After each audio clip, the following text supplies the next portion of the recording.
Good afternoon, everybody. I'm Sayukta from Beautiful Spotless Skin team, and I'm sure all of you must be keeping good health. Misuse of topical steroids is a widespread phenomenon among young people in India, especially women. Viewers, as you know, many people are using cosmetic products, mostly fairness creams, without knowing that products contain steroids and assuming that they will get fairer and have a glowing skin. But they do not know that inappropriate use of steroids may cause severe side effects. According to a study done in 12 Indian cities, found that almost 60% of all patients who had skin problems on their face were using creams containing steroids without any prescription. Side effects of this abuse were seen in the form of growth of facial hair in women, worsening of pimples, and thinning of skin, causing severe sensitivity to sunlight. The practice is associated with significant adverse effects and poor awareness of these effects among the general public. To keep you informed, today we are here to know about topical steroid abuse from an expert. So let's connect today with our skin expert, Dr. Kashish Kalra, live from Delhi. Today, Dr. Kashish Kalra will speak on topical steroid abuse, a rising concern. Dr. Kalra is one of the most promising and skilled dermatologists, not only in Delhi, but in India. At such a young age, he has attained what takes years to reach the pinnacle of practice just because of his hard work and thirst of learning new advancements in the field of dermatology and cosmetology. No wonder he has been awarded a gold medal for the best young dermatologist during his MD. Dr. Kalra is a certified dermatologist by the Delhi Medical Council and Medical Council of India. He completed his MD in dermatology in 2012 from one of the most famous government medical colleges in India, that is Sarojini Naidu Medical College, Agra. In 2015, he joined as a consultant in Max Smart Hospital, Saket, New Delhi, and laid the foundation of Dr. Kalra's Skin Clinic in Janpura Extension, New Delhi. Dr. Kalra has traveled in India and abroad to quench his thirst for learning new advancements, especially in the field of lasers and hair transplant. He has undergone various training and fellowships with ADV, European Academy of Dermatology and Venereology, and specialized courses in lasers in Toulouse, France in 2011, and the world-renowned laser surgeon, Dr. Hans Joachim Lobach. At present, he is the head of the Department of Dermatology and Trichology at Max Smart Hospital, Saket, Delhi, where along with his team of doctors, he performs laser and hair transplant and other dermatosurgery. He is the director and consultant dermatologist at Dr. Kalra's Skin Clinic, Janpura Extension, New Delhi. It's such a pleasure, Dr. Kalra, to have you with us. A very warm welcome to you. Thank you so much, Yukta. Thank you for such a nice and extensive introduction. And I'm really happy to be live on this page where I can, spread this message to a lot of Indians that the menace of topical steroid which we face nowadays, daily we see at least 10 to 15 such cases coming with OTC creams on the face and landing up in severe reactions. Right. So see, basically, can I start with the main thing that what is this? Yes, and I agree with you, doctor, because in India we have an obsession with fairer skin. We want to look jitna gora ho sake utna acha. And this obsession leads to another thing is that it's so easy to get over-the-counter medication in India. So we'll like you to talk about both. And first of all, we'll like you to make us understand this, the abuse of topical steroids, right? See, steroid is a magical molecule, we all know. The problem with the steroid is it cannot be used for a very long time because it has a lot of side effects. So talking about dermatology, we use steroid in oral form also in certain diseases where we have to use, but it is like a necessary evil. So we as doctors, हमें पता है ये क्या करेगा body में, क्या होने वाला है. So we are cautious when we are prescribing a certain dose, right? Topical steroids are more like very easy to get. Right? They don't need a prescription or something. Unfortunately, in our country, बाहर के देशों में ऐसा नहीं है. You cannot buy a simple cream going over the counter. You need a dermatologist prescription to buy a topical steroid cream. Now, steroids are very good anti-inflammatory, creams and all, which can work for certain diseases. Just say there are certain diseases like psoriasis. There are diseases like lichen planus. There are very severe eczemas. where we have to use topical steroids. By topical I mean जो cream form में जो लगाने वाले, बेशक solution है, topicals हैं, तो इनको हम लोग क्रीम फॉर्म में, ऑइंटमेंट फॉर्म में यूज करते हैं. Now over a period of time what happened, कई दफा ये क्रीम कोई फेस पे किसी के सिवियर रिएक्शन हो गया, suppose you burn your face with a wax or something, और you are out in the sun for a very long time, तो कई दफा हमें माइल्ड, इसकी भी कैटेगरीज होती हैं, माइल्ड, मॉडरेट और पोटेंट, उसकी पोटेंसी के हिसाब से. तो कई दफा हमें इस टाइप की क्रीम्स यूज करनी पड़ती हैं. And when we prescribe it to patient, we see हम किस एरिया के लिए दे रहे हैं. Suppose the cream I am giving you for an eczema or itching on the leg, I should not give you for the face, because face की skin बहुत thin होती है, face के sebaceous glands बहुत active होते हैं, तो इनमें इनका absorption भी high होता है, because जो skin की layer है वो बहुत पतली है, so there's a transmembrane penetrability of the drug is more, right? And face vascular भी बहुत होता है, तो उस वजह से absorption भी इन drugs का कई बार internally भी होता है. So whenever we are prescribing something, as a doctor we know हमें कितने दिन के लिए देना. So we usually tell the patient, suppose you come with an allergic reaction on your face, and I'll give you a mild potency topical steroid maybe for 4-5 days, then I'll withdraw it slowly over 4-5 days, and then I'll say you to stop it. Strictly we write on the prescription, don't use it for more than 4 days or 5 days whatsoever, right? Now जब ये देखा गया ये creams use हो रही हैं face पे, तो एक साइड इफेक्ट निकला कि थोड़ा स्किन गोरा होने लगा, यो मेलानिन सॉर्ट ऑफ डिक्रीज. तो लोगों को लगा यार ये तो बड़ी अच्छी क्रीम है, इससे तो गोरे हो रहे हैं. Now people see our country lives in villages and small towns, and still literacy ratio आप सबको पता है. तो उन जगहों पे ना ये क्रीमों का अब्यूज बहुत ज्यादा होने लगा, लोग खुद लगाने लगे कई दफा. नाउ ये साइड इफेक्ट एक वाइटनिंग का जब रिजल्ट आने लगा, तो people started using it without realising इसका over a period of time क्या रिएक्शन होने वाला है, right?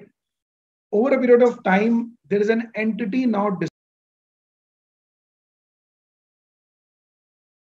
I think we have lost the connection with our doctor. We'll see if he joins back quickly. So today we are talking about topical steroids, the use, the misuse rather, of topical steroids, and how bad it can be for our skin. We have with us Dr. Kashish Kalra, who heads the Kalra Skin Clinic in Delhi. And because, the most easiest part is to go and buy a cream over the counter, to make our skin lighten the complexion, the color of our skin, and definitely we are all obsessed with fair skin. So yeah, that is one thing we do, but that goes wrong for a very, very, long run of life. It can be really dangerous. And what are the dangers? What are the disadvantages? Is what we are going to discuss in this live session. We are hoping that Dr. Kalra will join us soon.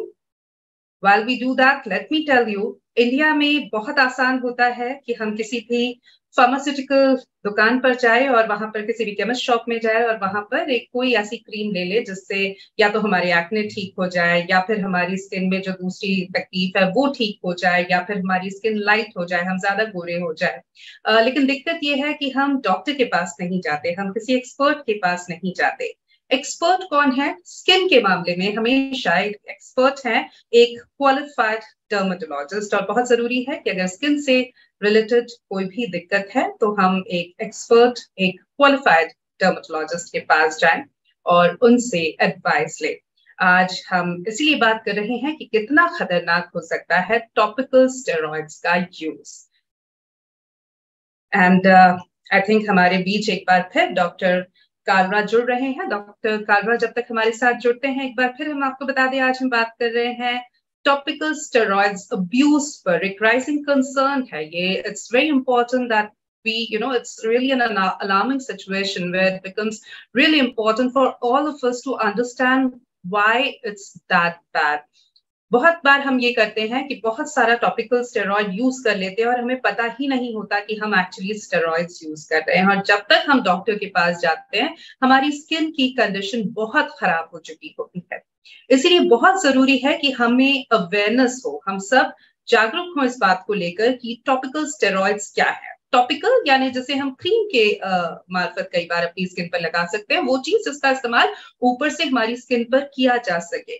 आमतौर पर जैसे fairness creams हैं या दूसरे तरह की creams हैं जिन्हें हम ओवर द काउंटर किसी केमिस्ट शॉप से खरीदते हैं, कॉस्मेटिक प्रोडक्ट्स हैं, उसमें स्टेरॉइड्स होते हैं, लेकिन हमें एक लेमन के तौर पर ये बात नहीं पता होती है। और वही स्टेरॉइड्स जब लंबे वक्त तक या बिना प्रिस्क्रिप्शन के या बिना सही तरीके से इस्तेमाल किया जाता है तो हमारी स्किन को बहुत ज्यादा नुकसान पहुंचाता है।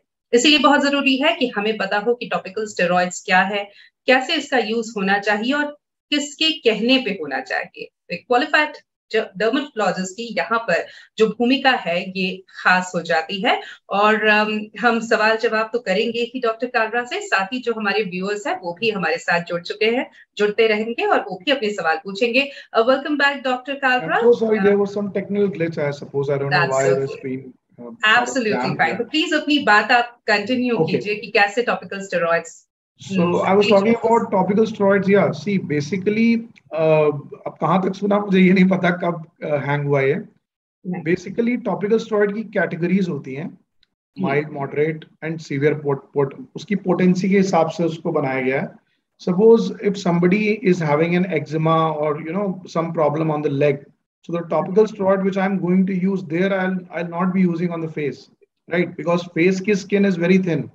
And the absorption of, because of thin layer, the transmembrane जो penetrability होती है, कोई भी चीज आप लगाते हो वो वस्कुलर सिस्टम के थ्रू हमारे ब्लड में भी अब्सॉर्ब होती है।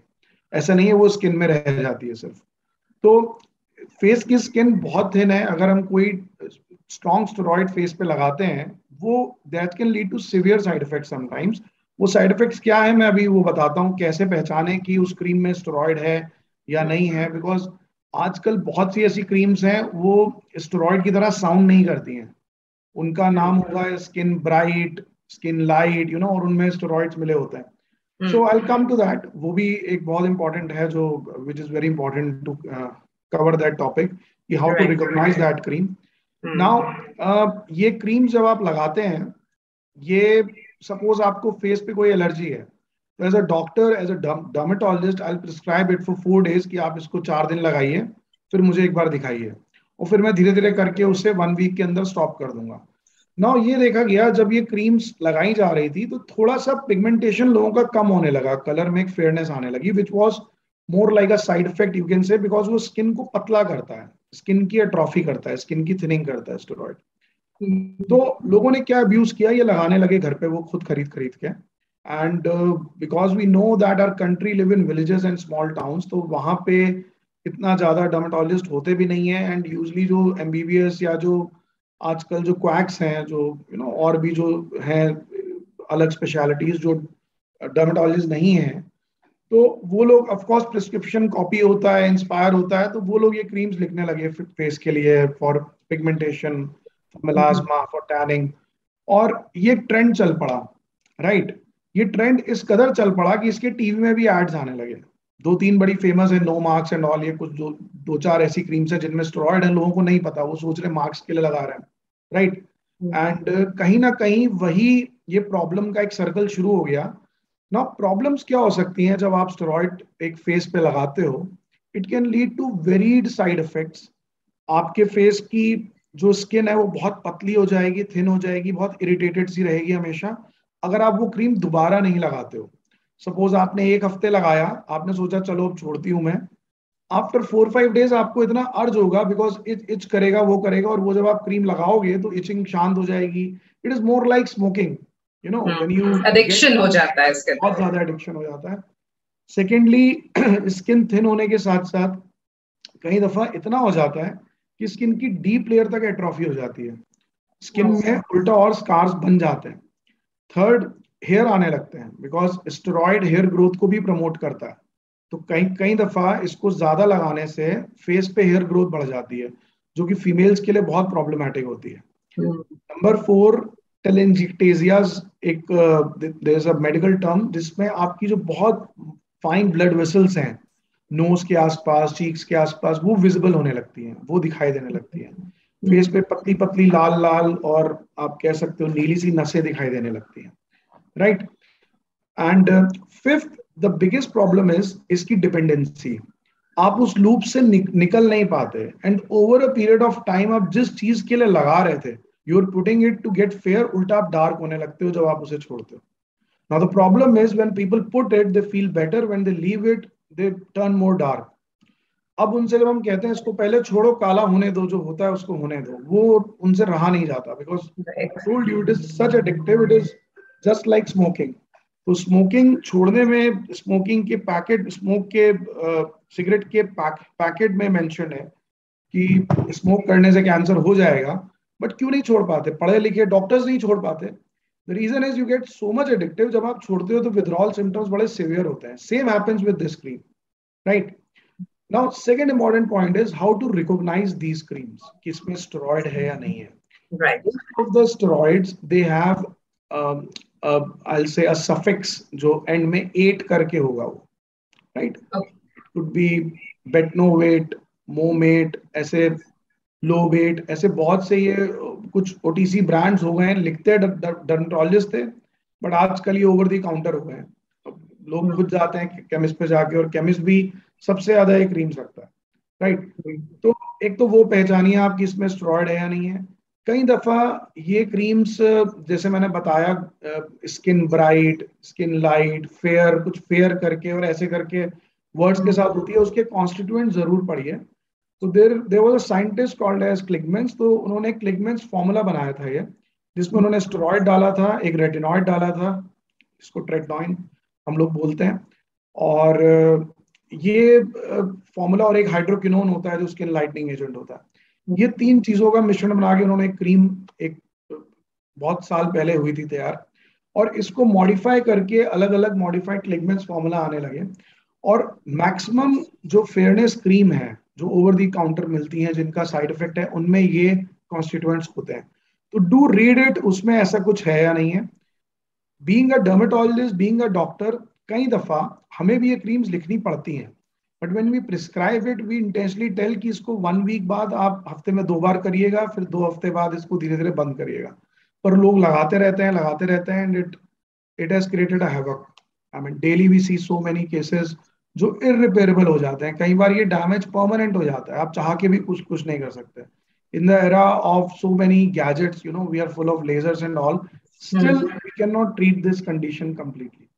राइट। मैं यही जानना भी चाह रही हूँ डॉक्टर कालरा कि मान लीजिए एक्ने स्कार्स रह गए हैं, या एक्ने है, या पिगमेंटेशन है, या मेलास्मा है, मुझे दिख रहा है, तो या तो मैं, जो कि करना भी चाहिए, जिसके लिए हम ये सेशन भी कर रहे हैं कि हम ये अवेयरनेस फैलाए कि कोई भी प्रॉब्लम है तो सबसे पहले एक एक्सपर्ट के पास जाइए, और स्किन से related problem of course you need to go to a qualified dermatologist. तो एक तो है कि मैं डर्मेटोलॉजिस्ट के पास जाऊं, और दूसरा बहुत सारे एक्सपेरिमेंट्स करने के बाद, चाहे वो टॉपिकल स्टेरॉइड्स हो, होम रेमेडीज हो, तमाम तरह की चीज है, उसके बाद मैं डॉक्टर के पास जाऊं। दोनों कंडीशन कितनी डिफरेंट हो जाती है as a doctor for you to treat? See, it's a very good question, I'd say. I mean, it will be I'll say a boon for a dermatologist अगर कोई पेशेंट बिना एक्सपेरिमेंट करे आ जाए, क्योंकि वो हमारे लिए भी अच्छा है और पेशेंट के लिए भी अच्छा है। प्रॉब्लम क्या है, 90% पेशेंट ऐसा नहीं करते हैं। Usually, as you said, first step होता है, suppose a lady is developing some pigmentation over the face, or for that sake acne on the face, पहले वो होम रेमेडीज ट्राई करेंगे, डेफिनेटली फर्स्ट स्टेप वही होता है। उसके बाद usually the land up in beauty parlours, right? वहां पे भी कुछ कराया, कोई फेशियल करा लिया, कुछ करा लिया, फिर सनलाइट में निकल गए शॉपिंग करने विदाउट रियलाइजिंग। जब आप कुछ ऐसा कराते हो तो सनलाइट अवॉइडेंस बहुत जरूरी है, बिकॉज स्किन थोड़ा सेंसिटाइज होता है। कोई भी फेशियल है, कोई भी प्रोसीजर आप कराते हो तो एक्सफोलिएशन हो रहा होता है साथ साथ, उसके बाद sun protection is very important. अच्छा, थर्ड वो क्या करेंगे, आसपास के डॉक्टर्स जो भी हैं, फैमिली डॉक्टर्स हैं वो हैं, या फॉर दैट सेक आजकल उन डॉक्टर्स की जगह सोशल मीडिया ने ले ली है, where comes influencers, right? So a lot of, we know how these influencers are and how these are made over a period of time. You just have to do a good dance, shake your legs, followers बढ़ा लो आप, and then you try, you know, selling these things and endorsing these things. तो most of the time ये सब करने के बाद ही आता है पेशेंट। उस समय पे क्या हो जाता है, काफी चीजें आउट ऑफ कंट्रोल हो जाती हैं, राइट? अब इसकी भी कैटेगरी है, कौन कब आ रहा है। अगर किसी ने 10-12 दिन कुछ ट्राई किया है, बहुत ज्यादा स्टेरॉइडल नहीं लगाया है, कुछ थोड़ा बहुत ही है, तो ठीक है, इतना प्रॉब्लम नहीं है। बट ऐसे केसेस बहुत कम है, to be frank with you. मतलब since I think since last 3-4 years, I mean during the covid time and post covid, everybody was clinged on to the screens. हर कोई सोशल मीडिया, बिकॉज सब खाली बैठे थे तो फोन ही सब देख रहे हैं, कोई रील बना रहा है, कुछ कर रहा है. And daily we get to see 8 to 10 new cases because of this, I'll say, the burn of social media, you know, daily. Recently there was a case, a young girl from a very lower middle class family, उसने कुछ net पे पढ़ा, उसको pigmentation थोड़ा सा था भी नहीं, she wanted to be a little fairer. ये fairer skin को लेके जो हमारे देश में मानसिकता है वो बहुत ज्यादा है. So उसने नेट पे पढ़ के कोई इन्फ्लुएंसर का वीडियो देख के she put a TCA peel. Now, TCA is trichloroacetic acid. आजकल ऑनलाइन ना बहुत आसानी से चीजें बिकने लगी हैं. People are crazy regarding vitamin C, niacinamide and all those stuff, retinols. तो जब उन्होंने पढ़ा कि ये trichloroacetic acid is like a alpha hydroxy, beta hydroxy acid, उन्होंने ये सोच के वो खुद लगाना शुरू कर दिया घर पे. And she came with whole burnt face, you know. तो ऐसे केसेस बहुत आते हैं हमारे पास जो खुद ही इसको एक्सपेरिमेंट करके खराब करके आते हैं. बट देर आर थिंग्स जिससे कि the only thing is we need more time to treat those patients. ठीक तो हो जाते हैं, बहुत काफी हद तक ठीक हो जाते हैं, but there are certain cases जो इररिपेयरेबल हो जाते हैं. उसमें फिर counselling is the mainstay of treatment as a doctor, because see skin is something which you see yourself daily. Suppose if you have a peptic ulcer in the stomach and you are eating a pentacid or something, आप एक antacid खा रहे हो और काम चल रहा है, आपको वो अल्सर दिखाई नहीं दे रहा है, and you feel okay, my medicine is working, I'm good. Skin क्या आप रोज देख रहे हो, तो वो जो एक उसकी वजह से जो एंजाइटी होती है, so that drives you a lot कि कुछ एक्सपेरिमेंट करें. So that will be my, through your channel, I like to say कि whenever you are getting such a problem, it's a matter of few bucks. ठीक है, एक normal doctor की फी कुछ है, तो एक डर्मेटोलॉजिस्ट की 100-200-300 ज्यादा है, but at least you will get to know the right things. And I have seen there is a new awareness which I am seeing since last 3-4 years. I get to see very young patients nowadays, 15-16-year-old coming to me, paying the consultation fee and walking in my chamber without any problem. कुछ नहीं है problem. They just want to know कि doc, tell my facial regime, मुझे क्या use करना चाहिए. And I feel so happy. At least they know kahan jana hai. Right. Yeah. Yeah, that's really good. And I think that should be the protocol. Skin से related कोई issue है या नहीं भी है, आप एक normal अपना skin care routine समझना चाहते हैं, आप जानना चाहते हैं कि कौन सा आपको sunscreen suit करेगा, आपका skin type क्या है, please don't hit and try. अगर जैसे कि डॉक्टर कह रहे हैं कि स्किन चूंकि हमारी अपीयरेंस का, हमारी पर्सनालिटी का एक बहुत बड़ा हिस्सा है, तो इसलिए तो हमें और ज्यादा बचना चाहिए एक्सपेरिमेंट्स करने से, और इसीलिए बहुत जरूरी है कि हम सही पर्सन के पास जाए, सही एक्सपर्ट के पास जाए, क्वालिफाइड डर्मेटोलॉजिस्ट के पास जाए.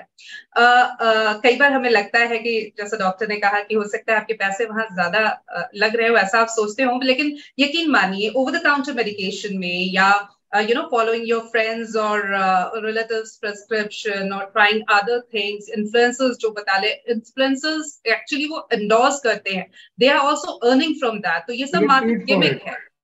And उसमें हम ज्यादा पैसा खर्च कर देते हैं, और फिर जब तक हम डॉक्टर के पास पहुंचते हैं, हमारी ट्रीटमेंट की जो लेंथ है वो और लंबी हो जाती है. You can avoid all those by approaching the doctor at the very first stage, very first time. जब भी कुछ लगे, please go to the right person. That's the whole bottom line.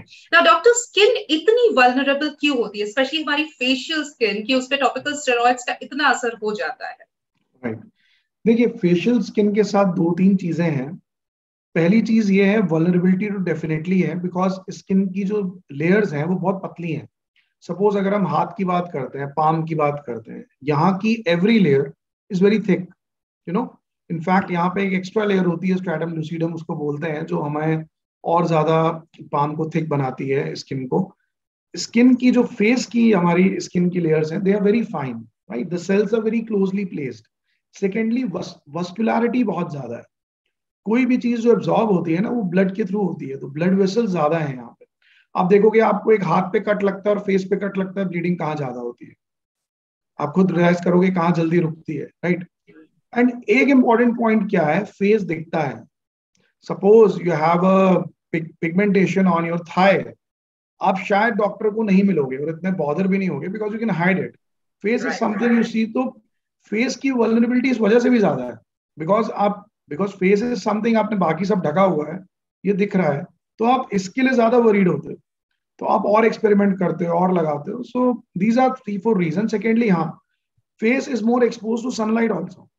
If you talk about whole body, the once again the reason is you try to cover your whole body, not the face always. So that is also one reason. तो sunlight का खुद अपने आप में effect है उसको और dry करना और thin करना, and this UV radiation harm you a lot, right? So sunscreen की importance, sometimes people ask me कि sir face wash, moisturiser, sunscreen में से एक चीज क्या बेस्ट होनी चाहिए?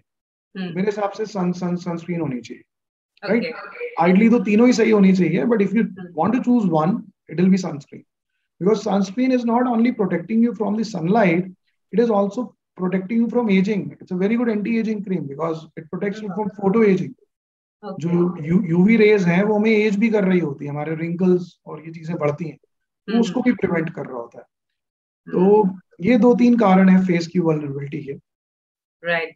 आई थिंक सनस्क्रीन को लेकर एक कॉन्सेप्ट ये भी है कि we are not going under the sun much, और my exposure under the sun is very less, so why should I use a sunscreen. लेकिन आपने कहा कि वो अगर उसका नाम एंटी एजिंग क्रीम लग दे तो शायद जल्दी यूज होगा. बट एनीवेज, कभी इस पे आप ज्यादा लाइट थ्रो करना चाहेंगे डॉक्टर? हाँ, या सनस्क्रीन पे लिए of course I would like to throw some light.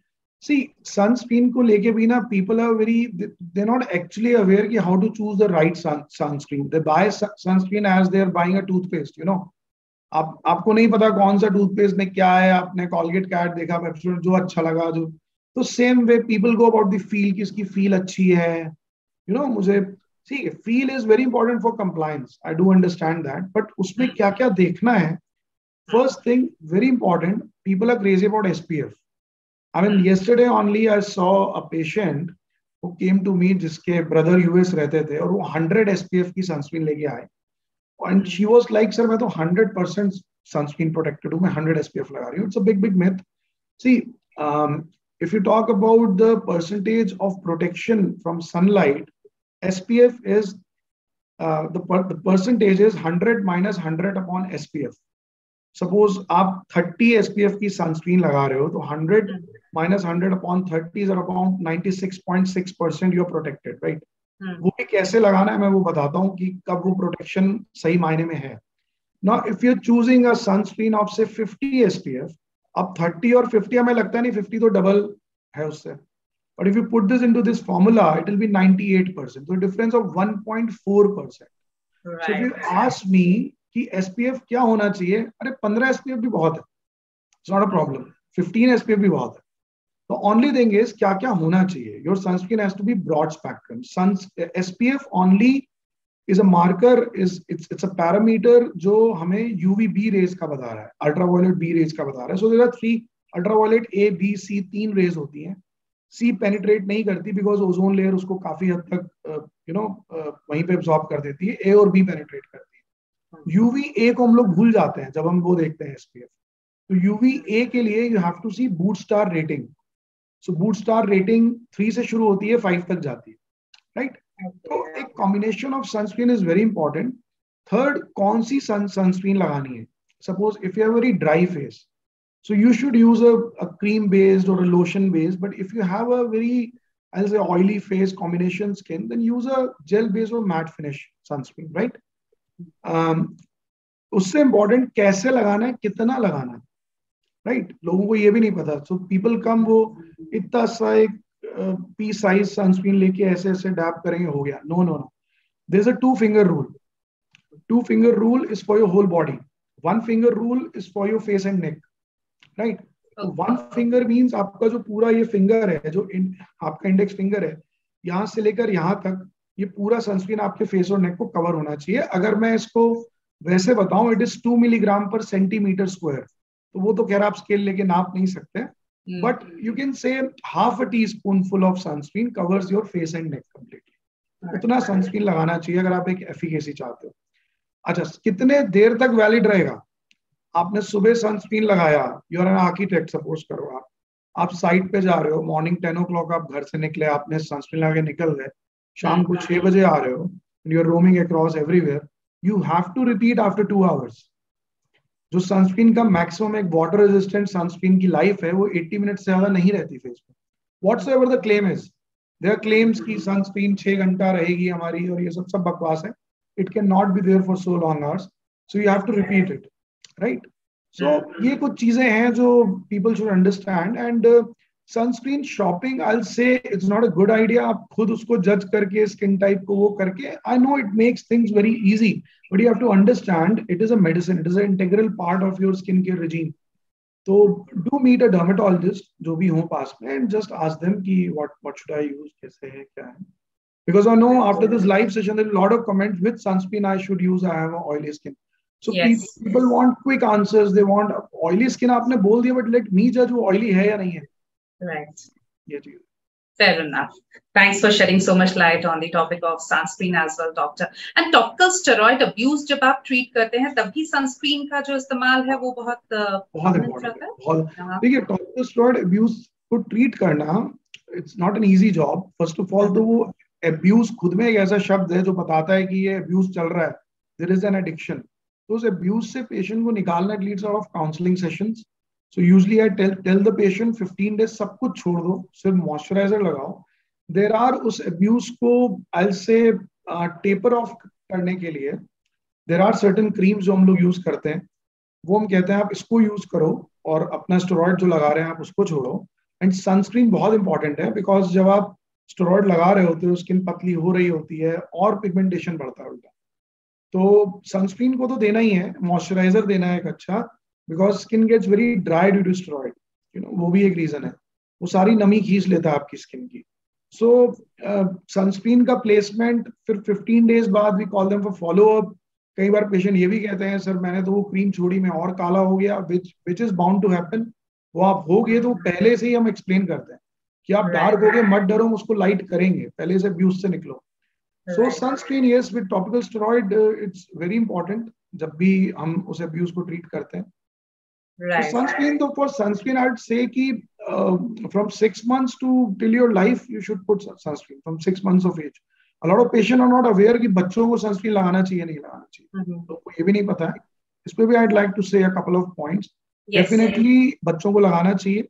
School going kids are very much exposed to sunlight, especially when they return from their school. अब उस समय बच्चे छोटे खुद तो नहीं लगा पाते, बट जो बड़े बच्चे हैं 7th 8th 9th क्लास में, they can put it themselves.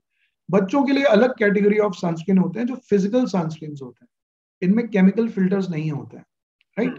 तो वो भी लगाना है. And as you turn old of course sunscreen has an importance because of anti ageing benefits as I said, so that you should put. Yes. Right. And doctor, what we needs to do as an individual to avoid abuse of topical steroids? What can we do? See, that is what I said, keep try to recognize these creams when you're putting it. Now the problem is, yes, I'd like to raise this point also, there are a lot of creams जिनमें constituent लिखे भी नहीं होते. Okay. So there are few creams which have found to be steroid like side effects on the face, but उसमें कहीं mentioned ही नहीं है product की क्या है, उनको आयुर्वेदिक क्रीम के नाम पे बेचा जाता है. I'll name some. Pakistani cream के नाम से है ये famous.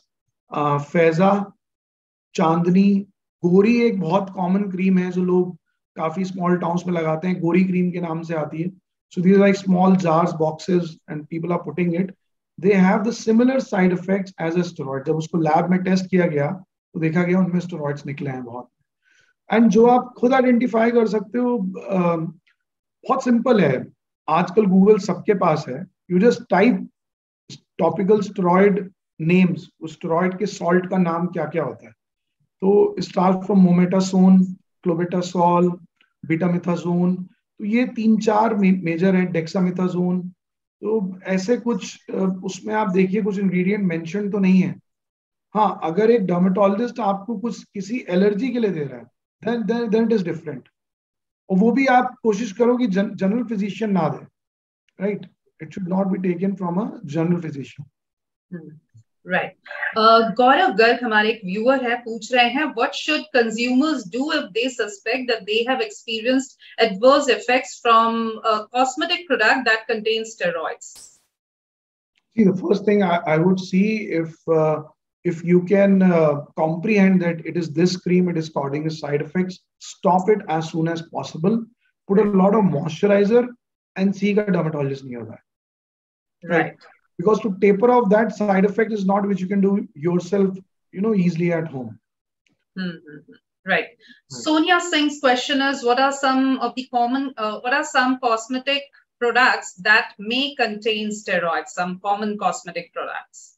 Fairness cream is one, I know. A lot of fairness creams have. If I have the liberty to name, there are a lot of over-the-counter creams. Mometasone, betamethasone, Betnovet is one of the main culprit. And there are certain creams which have steroid, and they have other ingredients also to lighten the skin tone. So you have to refrain from those creams. Right. To similar questions, hai Yash Namdev or Ishita Jha, are there any alternative ingredients or treatments that can be used in place of steroids in cosmetics? This is a very important question, I believe. Yes, there are a lot of ingredients.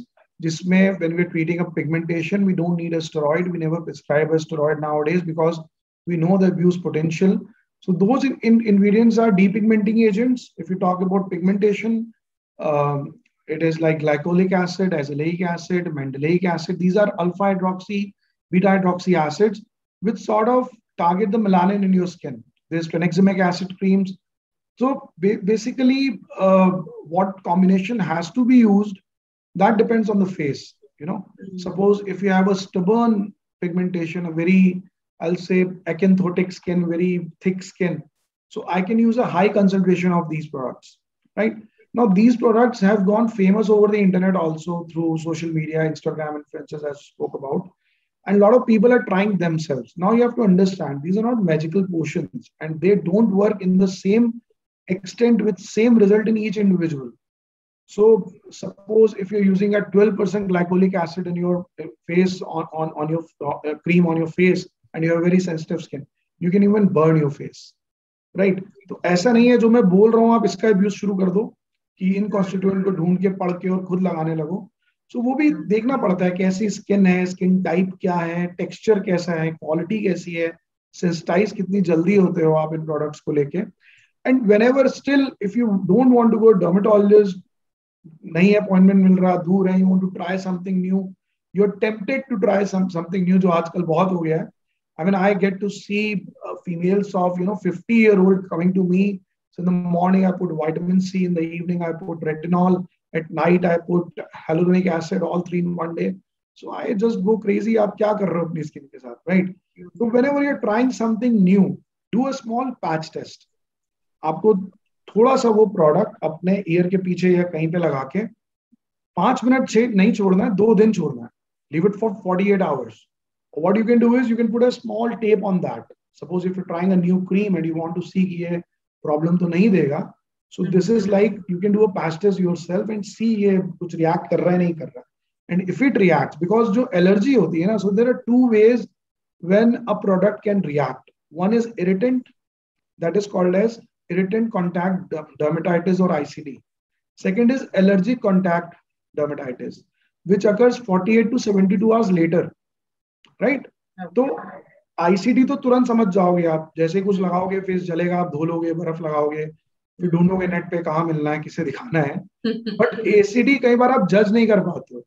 आपने एक नया mask net पे पढ़ के आज लगाया होता है, रिएक्शन 3 दिन बाद हो रहा होता है. तो कई पेशेंट डाइट से रिलेट करते हैं कि मैंने ये खाया इसलिए एलर्जी हो गई, या मैंने ये किया इसलिए, मैं सनलाइट में गई थी इसलिए हो गई. तो ये भी थोड़ा सा जज करने के लिए whenever you're trying something new, do a small patch test. Fair enough. एक और क्वेश्चन व्यूअर का मैं ले लेती हूँ. अजीत सिंह है, पूछ रहे हैं what is the impact of steroid misuse on fertility and reproductive health. Topical steroid का कोई असर होता है डॉक्टर? यस बिकॉज मैंने बताया ना, ट्रांसक्यूटेनियस एब्जॉर्प्शन होता है. जो भी आप कुछ लगा रहे हो ना, ये ट्रांसक्यूटेनियसली भी हमारे स्किन में एब्जॉर्ब हो रही होती है. तो ट्रांसक्यूटेनियसली मतलब कि स्किन के थ्रू, ब्लड वेसल्स के थ्रू ब्लड में एब्जॉर्ब हो रहा है. तो ओरल स्टेरॉइड वाले साइड इफेक्ट आने लगते हैं. कई दफा कुछ लोग बहुत लंबा जब लगा लेते हैं इसको बॉडी में, फेस पे, वो मोटे होने लगते हैं. कशिंगॉइड फेशीज हम उसको बोलते हैं, वो होने लगते हैं.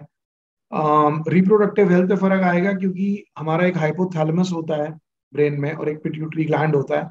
सो there is a hypothalamic pituitary axis, वो डिसरप्ट हो जाता है. सीरम कॉर्टिसोल लेवल्स बढ़ जाते हैं आपके। तो एक कंडीशन है PCOD, polycystic ovarian disease. PCOD type symptoms आने लगते हैं एक फीमेल में अगर बहुत ज्यादा अब्यूज आप कर लेते हो। हालांकि टॉपिकल स्टेरॉइड के साथ ये बहुत रेयर है, बट पॉसिबिलिटीज डेफिनेटली देयर अगर आप बहुत लंबे टाइम, साल 2 साल लगा रहे हो उसको, तो फर्टिलिटी इश्यूज भी आ सकते हैं definitely. And before we wind up, Doctor, we would like you to conclude with some take-home message for our viewers. See, my take-home message is always one that whenever you have some problem on the face, on the skin, on the hair, do consult a qualified dermatologist. We do a lot of research on Google, reading about a certain cream, about a certain treatment. The same degree of research should be done searching for the right doctor. Because what has happened over the year, cosmetology is like a bubble. Everybody is entering into it. I mean, from influencers to makeup people to salon guy to quacks to dentists to, a lot of people are trying to enter dermatology. Now the thing is, you have to see for the right degree. Aap kahan ja rahe ho. So look for if the doctor has a diploma at least in dermatology. MD to hai hi, wo to best hai hi.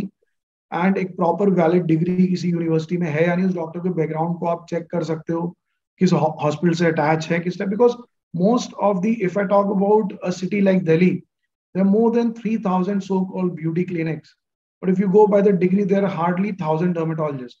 सो जो 2000 clinic है ना, या तो investors clinic है या quacks clinic है। So whenever you are having a problem, search for a dermatologist. अगर आप नहीं जा पा रहे किसी वजह से, तो make sure you're not using any steroid. It is very essential how to check on that. आप उसके ingredients गूगल पे डाल के चेक कर सकते हो। आजकल सबके पास फोन है, people are so Google frenzy. You can just search कि इसमें कोई steroid है या नहीं है। steroid हो तो प्लीज मत लगाओ, because eventually 2-4 दिन अच्छा लगेगा, आप छोड़ोगे और खराब होगा फेस, ये सोच के आप फिर लगाने लगोगे, जिसकी वजह से अब्यूज होता है। Eventually you'll land up in a dermatology clinic only, that I can assure you. End में आप आओगे वहीं पे। वो काम अगर आप पहले कर लेते हो, you'll save time and bugs both. Right, you'll save your energy, you'll save your time, you'll save your money, and you'll save your largest organ of your body, which is your skin. और ऐसे भी अगर हमें chest में pen होता है तो हम ओवर द काउंटर मेडिकेशन के लिए नहीं जाते, विल ट्राई टू गो और मीट अ कार्डियोलॉजिस्ट। एटलीस्ट हम अपने फैमिली डॉक्टर को जरूर बताते हैं। अगर बार बार चक्कर आ रहे हैं, आंखों के सामने अंधेरा छा रहा है, तो हमें लगता है कहीं ब्रेन में कुछ ना हो जाए, तो हम एक स्पेशलिस्ट के पास जाते हैं। लेकिन स्किन को लेकर हम शायद बहुत ज्यादा लेथार्जिक हैं या जो भी वजह है, लेकिन हम बहुत सारे एक्सपेरिमेंट्स करने लगते हैं, which is not good for our own skin and our own health. So please go and consult a right person, a qualified dermatologist. Thank you so very much, Dr. Kalra, for your valuable time. It has been a very informative session for our viewers, and it was great to hear you. Thank you so very much. Thank you. Thank you, sir. Thanks a lot. And we really look forward for many more such sessions for our viewers in coming time with you. Thank you. Have a healthy skin, everybody. Thank you. Thank you. Thank you, Dr. Kalra. And viewers, thank you for your active participation in today's session. If you want to consult Dr. Kashish Kalra, you can visit to Dr. Kalra's clinic. Address is C43 opposite Kashmiri Park, Janpura Block C, Janpura Extension, New Delhi 110014. And for more updates, you can visit website drkashishkalra.com. Stay connected to our beautiful Spotless Skin page. Thank you. Have a good day ahead. Thank you so much. Thank you.